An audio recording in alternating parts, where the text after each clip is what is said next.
Hello guys, my name is Bloodscrawler1, here to bring you guys our week 9 team builder for season 1 of the GPL.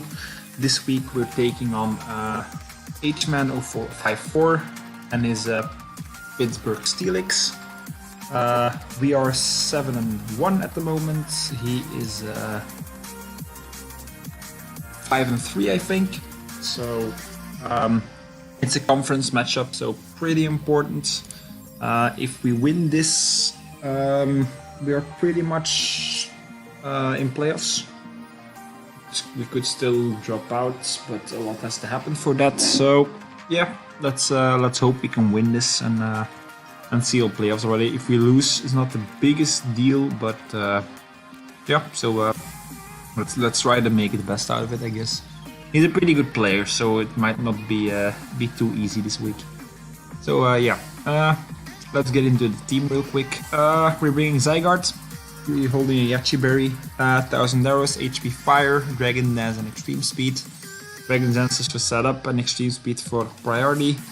1000 arrows just to hit everything. He has a an Electros, which might be annoying, but 1000 arrows blows the thing back completely.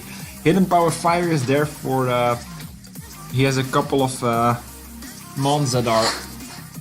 His team is pretty weak to fire, I guess. He has the Toxapex, but he has a Scizor, he has a Mega Bombasnow, a lot of Ice Types, a Leavanny, I think, as well. So a lot of weaknesses to fire. And he has a Buzzwole, so basically everything that resists 1000 arrows is weak to fire. So that's the reasoning behind running HP Fire on this set.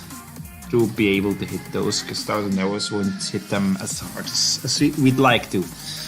Let's not say that. Max HP, max attack adamant, not adamant, grave nature actually, because to make our hidden power fire not weaker than it should be, and then the rest in defense, I guess. So yeah, minimal speed, but shouldn't be too big of an issue. His team is not that fast. His Nidoking is gonna outspeed us, which is not ideal, but we should be able to play around that thing. Next up are Tornadus, Psychic Heatwave, Defog U-turn with Psyche and Z to try and kill that the Toxapex. Heatwave, because yeah, his team is pretty weak to fire beside the Toxapex then. Defog for to remove hazards, of course, priority Defog there, and U-turn for some momentum. 144 Timid Nature. To outspeed the Nidoking, I think, because that's actually, don't think I need, might have been, should maybe be modest here, so that might be a mistake there, but not too big of an issue. I have to check that at some point. Max special attack, the rest in HP and a little bit with F. Actually, I should put this there now that I think about it. HP, an uneven number there. Yeah, pretty straightforward. That's just fast mon to break some walls and to get rid of hazards.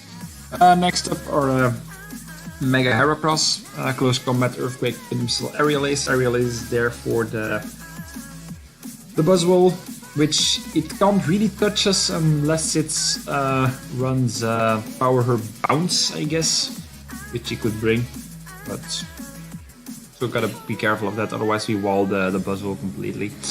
Pin Missile for stab, EQ is there for the Toxapex mainly, and then Close Combat for stab as well. Max attack adamant, 176 speed, which was for... was it Toxapex? Yeah, it might have been Toxapex actually. To outspeed that thing, or Scizor actually. No, not Scizor, Scizor is faster than that. Well, I'm not sure, I wouldn't go speed that or something at least. Yeah, some general wall breaking there. Basic Mega Heracross stuff. Next up, Choppleberry Ferrothorn with Leech Seed, Stealth Rock, Gyro Ball, Knockoff. Knock off some item, Gyro Ball to hit something. To not be completely passive as well. Stealth Rocks are decent against his team, and then Leech Seed for some recovery, just max defense, max HP. The Choppleberry was for Shouldn't have been for the... was actually... This was my revenge killer for his Beartic.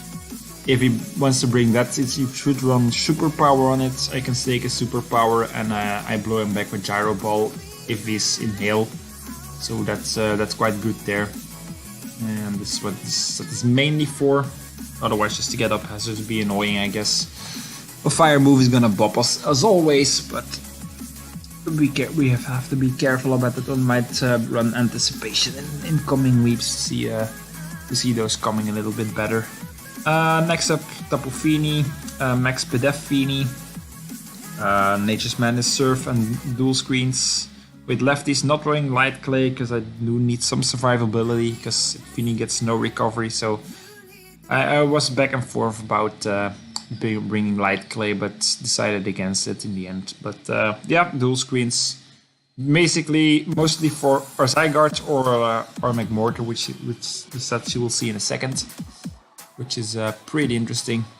And last but not least, our sweeper this week, bringing the Belly Drum set again with McMortar. Belly Drum, Flame Charge, Brick Break, Earthquake, Max Speed Jolly, so we outspeed Beartic in Rain or in Hail, whichever he decides to bring. Earthquake is there to hit the Toxapex and to hit the Heatran. Brick Break is there, yeah, to hit something that I expect yeah. If he brings Rain, Brick Break hits his Ice types and stuff. That's why Brick Break is on there. Flame Charge for speed boost, and Belly Drum to raise our attack. Citrus Berry, just max attack, max speed Jolly. If we get a Flame Charge up and a Belly Drum, we pretty much win the game bar crit. So yeah, we should be fine there. If we get this setup behind screens, we're good to go. This should 1v1 everything on his team at +6 and +1 speed. So yeah, that's the team. Pretty straightforward, nothing too crazy there. So yeah, I'll see you guys in the match. Let's get into the battle, guys. We're here against H-Man. He brings a team of Buzzwole, Nidoking, Heatran, Toxapex, Scizor, and the Electros. Probably gonna be Assault Vest the Electros. Some kind of Scizor, probably Bandit or yeah, probably Bandit. Maybe having HPIs for my Zygarde with Technician. Just the defensive Toxapex, Heatran for Stealth Rocks and general shenanigans. Nidoking, probably Sheer Force Life Orb if I had to guess. And then the Buzzwole, which might have Power Herb Bounce. But yeah, let's see how we did, I guess. So yeah, leads off Toxapex, as I do lead off my Tornadus, and I'm just gonna click a Psychic here to see what he wants to do. So when we go for the Psychic, does 47%, so that's some decent damage there, as he goes for a Toxic. I do not mind this too much. I mean, yeah, my Tornadus is poison, but my Tornadus is not gonna be there to sweep or anything, so I don't mind just to break some walls, I guess. And here I was thinking, like, would he stay in? Because I mean, he can take another one and go for the recover, but if he gets his Pedef drop, that's a bit annoying for him. So I was like, I'm gonna click the Psychium here. If he wants to switch in, it's gonna be the Scizor or the Heatran. The Scizor probably doesn't want to take it to that much, so I was like, screw it, let's go for it. As we see, he's Black Sludge as well. There we go for the Psychium as he stays in. So this monster is gone, which is great, of course. It was something standing in the way of... Yeah, I mean, it's just fat and bulky, so it's annoying. He goes into the Electros, he'll go for a U-turn. And I'm gonna switch in my Zygarde as he makes a great read here and goes for the HP Ice. Probably... so he goes for the HP Ice, and yeah, I have to eat my Yachi here. Don't know if this was a predict, probably was. Because, I mean, it was the obvious switch there, going the Zygarde. Should have maybe went Ferrothorn or something. You know, Fini was not a great idea. Ferrothorn probably was the best play there. Yeah, so... yeah, I lose my Berry, which is annoying. It's not gonna be good for Zygarde if I need to be able to win 1v1 the Nidoking. So, yeah, unless if it's Shuka, definitely, but yeah, we'll see. So lose our barrier. I'm gonna switch into Feeny here as he switches out into Buzzwole. As he goes for a double, as I go for a Reflects and a Light Screen, and he goes for a Volt Switch, which does about 80%. So it's definitely just the modest standard Assault Vest set. Let's switch out into Scizor. He goes for a Defog, removing my my screens as I go for Nature's Madness, bringing down his Scizor to about half. I switches out as I switch as well, going to the Ferrothorn. As he goes for a Flamethrower. Should have expected this, did stay in, so I actually should have gone immediately into Feeny.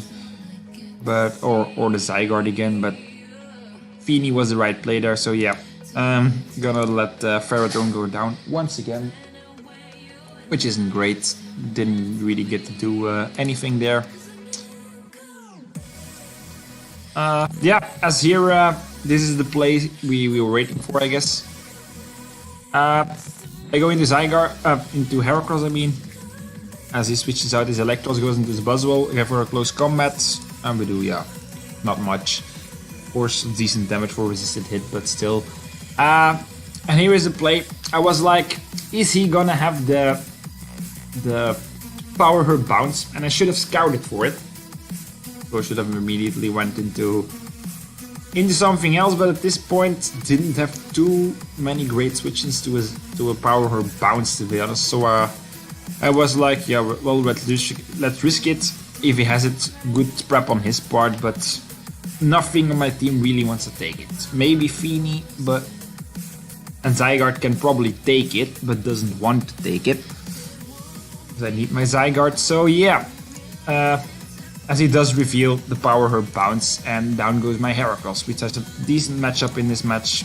So yeah, that's not great. Gonna go into my Tornadus to scare out the Buzzwole here. He does switch out as I go for a Heat Wave, and here we are. You can definitely see it's a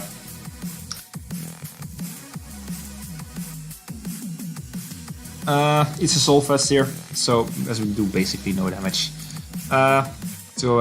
Gonna go for a Psychic as he goes for the Volt Switch. I was expecting him to click the HPIs again or predict my Zygarde again, but he goes for the correct play, goes to the Volt Switch, so takes out my Tornadus. And I'm in a really bad spot now, let's be honest. So I go into my Mortar because I gotta get this sweep off, actually. That's the only thing I can do. So I'm in against the Scizor, which is, I mean, the best matchup I can have on his team, I guess. So I'm gonna get the Belly Drum here. Because it's, I mean, only play. Should have actually maybe gone into Feeny here and set up screens first. But yeah, he goes for a U-turn, and right here he crits me. Does 47%. And this crit right here might lose me the game. I'll talk about it a little bit later, but this might have lost me the game. Because I'm gonna go for Belly Drum. By the way, I was toying with the idea of bringing the 50% berry, which would have been much better here, of course, because yeah, would have given me 50% of my health back instead of 25 with the citrus. I go for a Belly Drum. We go down to 3%, and we're at 28 now. So you saw the crit, the U-turn crit at 47. So take off half of the damage, it's about 30%. Give or take 31%. So he kills me with another U-turn here. And his Scizor is obviously scarfed, because otherwise he wouldn't have outspent me there. So I go for the Belly Drum. I can't go for a Flame Charge here, because he has his Heat running on me, and if I click Flame Charge and give him a boost, he will kill me always. So I have to click EQ. I calc this, even with the Shuka he dies, so, and he might not expect that, so I'm just gonna click Earthquake. He does reveal to be Shuka, but he dies anyway to the Earthquake. So the Heat Rend goes down, and right here he goes into the Scarfed Scizor, of course. And the problem is with his crit here, if he wouldn't have crit me, I clicked Flame Charge here, by the way, just to make sure I outspeed everything. But if you get just the same roll he got last time, without a crit, I die, and I lose my Mortar, and I lose the game. So he goes for the U-turn, he takes me out, and that's where the crit mattered. It might not have mattered if he had Bullet Punch, which I don't know if he did. Because he had Defog, U-turn, and I think that's all we saw so far, wasn't it? Pretty sure that's all we saw so far. Defog and U-turn on a Scarfed Scizor, so you might have had Bullet Punch, probably would have. So, might have mattered a little bit in differential-wise, I mean, but if he didn't have Bullet Punch, I would have won the game. Because I clicked Flame Charge here and I would have outsped everything. I do get the burn here, but that's not gonna matter anymore.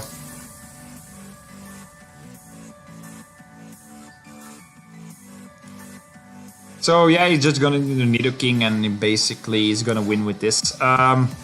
Click Sludge Wave, we live. I go for a light screen here as a last ditch effort, I guess. Let him take me out and I go into Zygarde. I basically have to live the Ice Beam here, which I probably won't without my Yachi. Didn't calc it, but I mean it's a Life Orb, Sheer Force, Nidoking. It's gonna take me out anyway. So I'm going for D-Dance here because it's the only play I have. Yeah. So he's gonna click Ice Beam and take me out, obviously. So yeah, good game to Thehman. We take our second loss of the season. Unfortunate crit there. Don't know if it mattered in differential, definitely, because I mean he did click U-turn, so he would have switched out into something else, and that thing, whichever it would have been, would have died to my Magmortar for sure. Don't know with the burn even coming into play there. If he didn't quit me the first time, if I did get the burn the first time, could have gone a little bit different. But I mean, it's unfortunate. But I mean, it's the game we play, so it happens. Yeah, good game to him. He played very well. I made some misplays definitely, so it wasn't my best game of the season. But yeah, good game to him. We go to 7-2, so we probably will lose first place this week. He goes to 6-3, so he's right back in there for the playoff spots, so that's good for him.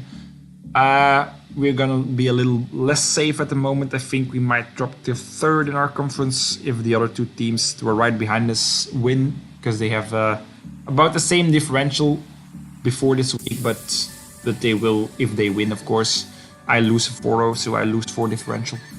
And they, even if they win 1-0, that's a difference of 5 differential. So I will probably be third, because they're on a real hot streak. So, and they're great players. So yeah, good game to him. Played it very well. Yeah. So yeah, see you guys next time.